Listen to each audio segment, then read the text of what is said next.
model submarines, I think we can all say that there's probably about 4 different types.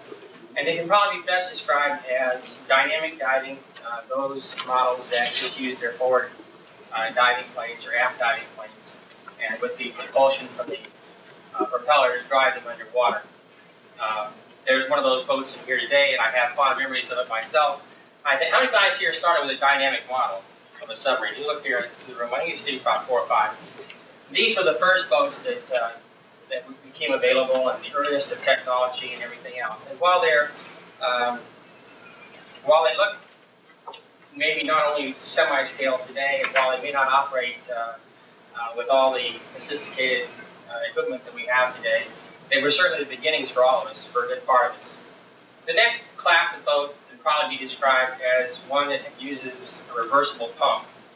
Ones that take in air, and then you simply reverse polarity to blow the water out and take in the water. How many guys here today have reversible pump boats? 32nd parallel type. Oh, there we go. Yeah. There's about 5 or 6 right there. Again, this is not. This is probably the next step up from the dynamic diving kind. Probably the third kind, although I didn't see any today. Do we have anybody here with a Darnell system? An expanding bladder, an air bladder one. Okay, there's one. There we go. Yeah, you put up your hand. There's no problem with that. Incidentally, to show you how that system came about, that's exactly what a fish does. That's exactly it. It was a study of fish that came up with that particular system. This is a system where an electric motor is used to drive a compressor, which either blows up a bladder, which looks like a balloon basically, or it sucks air out of this balloon and puts it back in a watertight box, which allows the boat to go up and down. The Darnell models are very popular in Europe, and matter of fact, I think I have a Darnell. Well, I know where there's one at. There's several of them around, and matter of fact, Skip has a Darnell model on the carrier. What is it? That's just the hull, isn't it? I have 2 in the other room. Well, there you go. They're around and they're very good.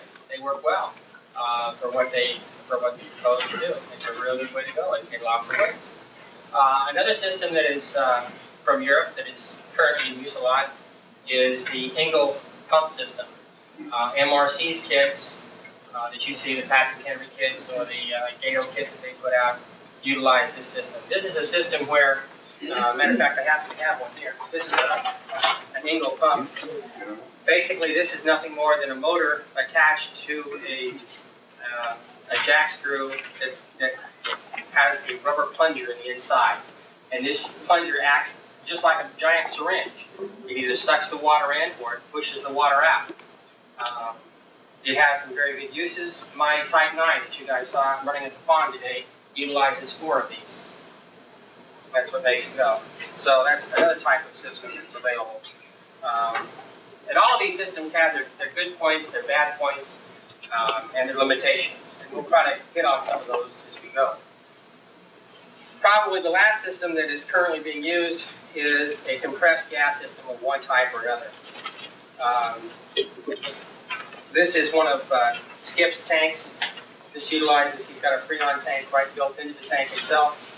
And it utilizes gas, a shot of Freon gas to, in fact, expel the water out of the tank. And I'll let Skip go into this a little later.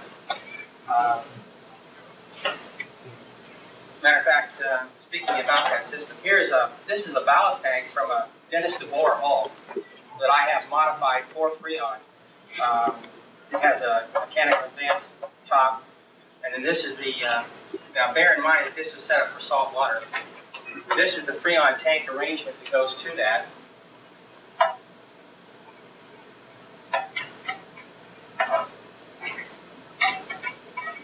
It sits like this, right in the bottom of the boat. The heavy RTV that you see around the solenoid at the bottom, which is what this is to protect it from the salt. Salt water has devastating effects on steel. Of course, when you have a solenoid, that's exactly what you have to have is a steel object. So this is why the heavy insulation of RTV around it. Those are probably the 4 different types, or combinations of those that we want to probably talk a little bit about. Skip here has some handout material for you regarding a vast amount of information, and I have some as well. I think one thing that we can all say, regardless of which valve system we happen to use, how many guys here have ever lost their subs? I've never done that. Yeah, right. I have. I know one of my boats spent 3 days and 30 feet before I could get it back. And it's a mighty empty feeling to go home with only your boat stand. I mean, it's like losing one of the kids. It's worse than losing one of the kids. That's what I'm talking about. That's true.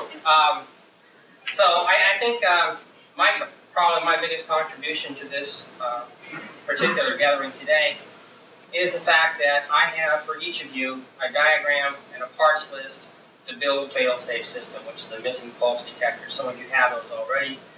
Those of you who don't will have at least the parts list and diagram before you leave today. I got a copy for everybody.